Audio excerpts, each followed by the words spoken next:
Olá!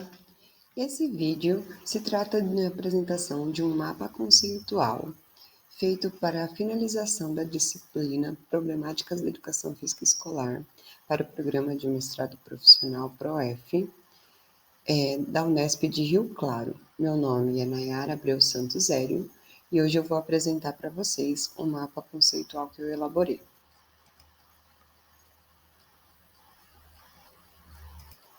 Durante a disciplina, nós vimos uma problemática por semana.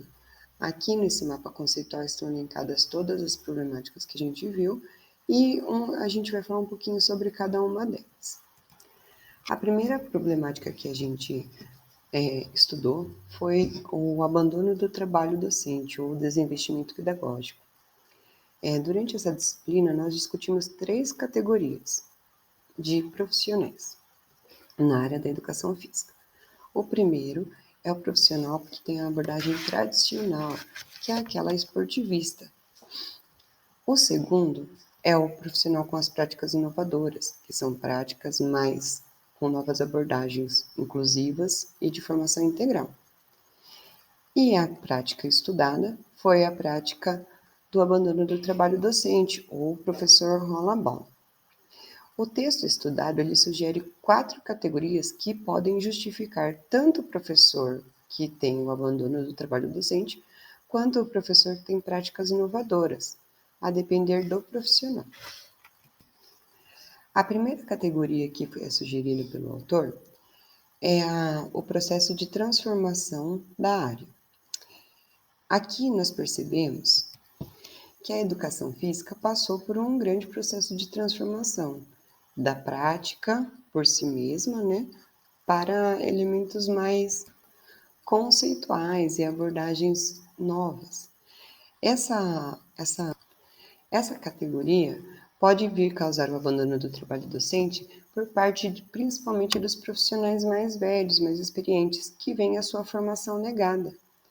Eles aprenderam na faculdade, na sua formação inicial, a trabalhar a educação física somente como prática e não compreendem e não entendem as novas abordagens. Às vezes não procuram novas formações, simplesmente acreditam que o que eles faziam era o que valia. Por isso, eles acabam adquirindo o hábito, ou adotando essa abordagem de rola-bola. A segunda categoria abordada são as condições objetivas de trabalho. Aqui nessa categoria a gente pode ver a desvalorização do profissional de educação física, a sobrecarga de trabalho, muitas vezes tem que pegar muitas aulas para conseguir um bom salário, As condições dos ambientes onde são as aulas, quadras descobertas, com o chão quebrado, e a falta de materiais para as aulas de educação física. Então, por a educação física ser uma área desvalorizada, elas acabam não tendo prioridade na hora de compra de materiais, na hora de reforma das escolas, e isso é usado como uma justificativa para o abandono do trabalho docente. A terceira categoria são as disposições sociais do professor atualizadas ao contexto escolar. Aqui cabe ao próprio professor saber como ele lida com, por exemplo, a opinião dos colegas e da comunidade escolar, dos alunos, a sua própria consciência e disposição de efetivamente trabalhar e garantir uma aula de qualidade aos seus alunos. A última categoria apontada no texto é a cultura escolar e a sua relação com a disciplina. Aqui cabe ressaltar a desvalorização da nossa área. A educação física é vista simplesmente como lazer ou tempo livre, um espaço para os alunos gastarem energia. E nesse contexto, o professor rola-bola às vezes acaba sendo até mais valorizado do que um outro professor que tem as práticas inovadoras, por conta que ele está sempre disposto a colaborar com a escola, ceder os alunos para ajudar no dia a dia da escola, a ficar com mais de uma turma, enquanto o professor com práticas inovadoras acaba recusando isso. Como o professor do abandono do trabalho docente acaba ajudando as situações do dia a dia da escola, como foi dito, ele acaba sendo por vezes mais valorizado. E cada vez mais a educação física é vista como um momento de lazer e de válvula de escape para que a escola possa funcionar. Essa cultura escolar aqui, ela se liga aos aspectos legais da educação física, que a gente vai ver um pouquinho mais para frente, por conta de como a educação física foi considerada uma prática obrigatória por muito tempo e não uma disciplina, ela vem até hoje com esses moldes de desvalorização do pedagógico nas aulas de educação física. Essas foram as 4 categorias apresentadas no texto pelo Gonzalez. Então, como a gente vê aqui, ele sugere essas categorias, mas eu acho que a gente poderia até destacar algumas outras, como a disposição dos alunos de participar das aulas, né? Conforme o professor sugere novas práticas e os alunos às vezes se recusam ou às vezes não compreendem o valor pedagógico daquela aula, acaba por muitas vezes também a desmotivar o professor. Na segunda semana, nós vimos a problemática a relação entre teoria e prática. Aqui nós aprendemos e discutimos sobre como abordar a teoria nas aulas de educação física. Então, a gente pode ver aqui que ela se separa em ensinar a fazer, que é a educação física tradicionalmente esportivista, onde o que é valorizado é somente a prática, e quando é discutido algo na teoria, são sobre as técnicas e táticas do esporte ou da prática que está sendo abordada naquela aula. Esse modelo ele valoriza a prática por si mesma, por isso ele pode gerar um excesso de competitividade, pois os alunos entendem que o que importa ali é a hora da aula, é o ganhar e o fazer. Também se divide aqui no ensinar sobre o fazer. Aqui é sugerido que a educação física também passe a abordar a dimensão conceitual do esporte e das práticas corporais, trazendo conceitos, valores que precisam ser discutidos e conhecimentos que precisam ser explicados. Essa ideia surgiu com o movimento renovador da educação física brasileira nas universidades do nosso país. A primeira ação necessária foi elevar a educação física à condição de disciplina escolar. Assim, houve a necessidade de reinventar a disciplina escolar. A partir desse movimento renovador, a gente consegue ligar aqui a elevação da educação física à componente curricular, também aos aspectos legais da nossa área. Importante ressaltar aqui no ensinar sobre o fazer, a abordagem do conteúdo como um todo. Nós estudamos e percebemos que alguns professores tendem a abordar a teoria a partir de apostilas do Estado, por exemplo, na sala de aula, e depois, ao chegar na prática, mudam totalmente o foco da aula.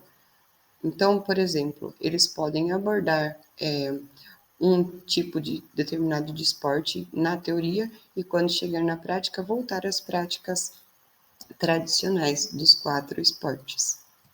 Portanto, relacionar a teoria e a prática nas aulas de educação física significa abordar o conteúdo como um todo, de uma forma geral, em cada aula. Na terceira semana, vimos aqui os aspectos legais da educação física escolar. Dentro dessa semana, nós percebemos que a LDB trouxe uma desvalorização da nossa área durante quase toda a sua história. Primeiro, por tratar a educação física como prática obrigatória, trazendo o sentimento de não pertencimento à área por parte da comunidade escolar. Ela era vista somente como uma prática por si mesma e não como uma prática pedagógica. Quando, em 1996, a disciplina se tornou componente curricular, passou a ser e estar integrada ao projeto político-pedagógico da escola, mas ainda estamos em busca dessa valorização enquanto componente pedagógico. A comunidade escolar ainda não percebeu ou ainda não valoriza a área desta forma. Estamos nesse processo aí que o Gonçalves muito bem fala entre o não mais e o ainda não. Aqui, nos aspectos legais da educação física escolar e também na relação de teoria e prática e nas abordagens pedagógicas da nossa área. Outro fator ligado aqui aos aspectos legais da educação física escolar, que também está ligado a uma desvalorização da área, é a facultatividade, que foi abordada a alguns grupos durante os anos. Os alunos simplesmente se afastam das aulas por não sentir a área como uma prática pedagógica. Ainda hoje, por um erro de interpretação, os alunos se aproveitam da lei para conseguir um afastamento das aulas de educação física. Importante ressaltar que atualmente essa facultatividade não existe. Ela é abordada como a facultatividade da prática. E se hoje nós usamos já os elementos de dimensão conceitual, atitudinal, procedimental, o aluno poderia sim participar das aulas, se afastando somente da sua prática. Na quarta semana, o tema estudado foi o afastamento e indisciplina dos alunos das aulas de educação física. O afastamento das aulas tem algumas causas e isso acontece apesar dos alunos relatarem que a educação física é a aula que eles mais gostam. A facilitação legal é aqui um ponto importante. Outra questão é a repetição dos conteúdos. A gente entra aqui no modelo tradicional das aulas de educação física. Como é abordado os 4 esportes coletivos como conteúdo por anos a fio, os alunos acabam se desinteressando, perdendo a vontade de participar das aulas de educação física, por isso gera esse afastamento. Importante relatar aqui que essa repetição de conteúdos ela pode se ligar às dificuldades relacionadas ao ensino do esporte, que a gente vai ver daqui a pouquinho. O modelo tradicional, também por valorizar a prática e a competição, acaba trazendo o afastamento dos alunos menos habilidosos por insucesso e exclusão nas aulas. Como existe esse excesso de competitividade, os alunos menos habilidosos, por não atingirem o objetivo ou não estarem em condições de igualdade com os alunos mais habilidosos, eles acabam virando chacota e por isso decidem e acabam se afastando das aulas de educação física. Cabe aqui ressaltar que durante essa disciplina nós vimos várias abordagens para superar esse processo de exclusão e adotar elementos ou outras alternativas que possam incluir os alunos não só na prática, mas em outras partes da aula. Uma dessas abordagens, vale destacar, é o Sport Education, que é uma abordagem que traz aí vários papéis para os alunos e eles acabam se sentindo incluídos na aula e participando, mesmo que não na prática, mas participando das aulas de educação física. Na quinta semana, vimos as dificuldades relacionadas ao ensino do esporte. Nós percebemos aqui que a educação física acaba usando o modelo de esporte de rendimento nas aulas, influencia a sua abordagem nas aulas, fazendo até mesmo que elas virem sinônimos, esporte e educação física, trazendo assim a esportivização na aula de educação física, a valorização da prática por si só, novamente aqui apontando a competitividade como um problema, trazendo aqui mais uma vez a repetição de conteúdos, como também uma característica que traz o afastamento das aulas. Também podemos relacionar aqui as dificuldades do ensino do esporte à relação entre teoria e prática. Se a gente não aborda a teoria, os alunos acabam vendo o esporte não em toda a sua dimensão, apenas valorizam a prática e não conseguem entender o fenômeno esportivo, não conseguem fazer análises críticas, enfim. Essas dificuldades relacionadas ao esporte está muito ligada ao modelo tradicional da educação física. Na sexta semana, foi abordado com a gente a questão de gênero na educação física. Nós percebemos que por conta da esportivização das aulas e essa abordagem aí de modelo de esporte e rendimento, a questão de gênero também é influenciada, pois o que é valorizado hoje na mídia são os esportes masculinos. Por isso, as meninas não são incentivadas à prática de esporte e acabam sendo motoramente menos estimuladas que os meninos. Isso as torna, na maioria das vezes, menos habilidosas que os meninos, que se liga aqui ó, ao insucesso e à exclusão nas aulas.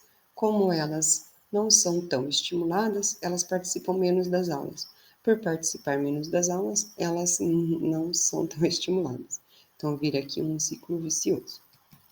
Essa questão de gênero é importante ser trabalhada para a gente conseguir acabar com aquela lógica de que esporte é para menino. Isso se liga aqui no outro ponto, a generificação do esporte.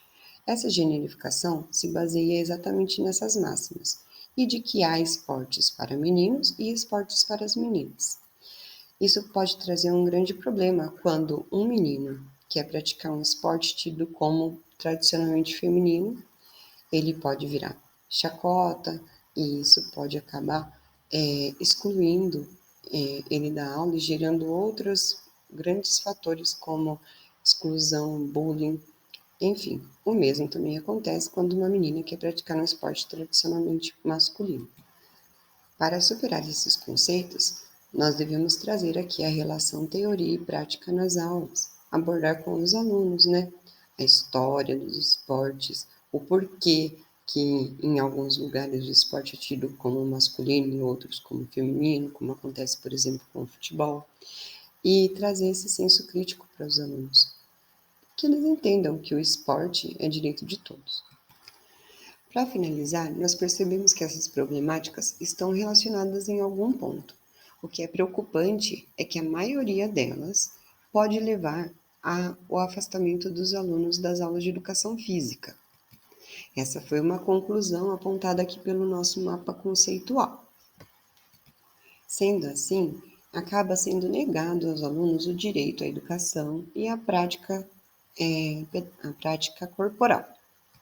Todos têm o direito a participar das aulas e cabe a nós, professores, garantir esse direito. Então é isso. Obrigada por acompanhar o vídeo.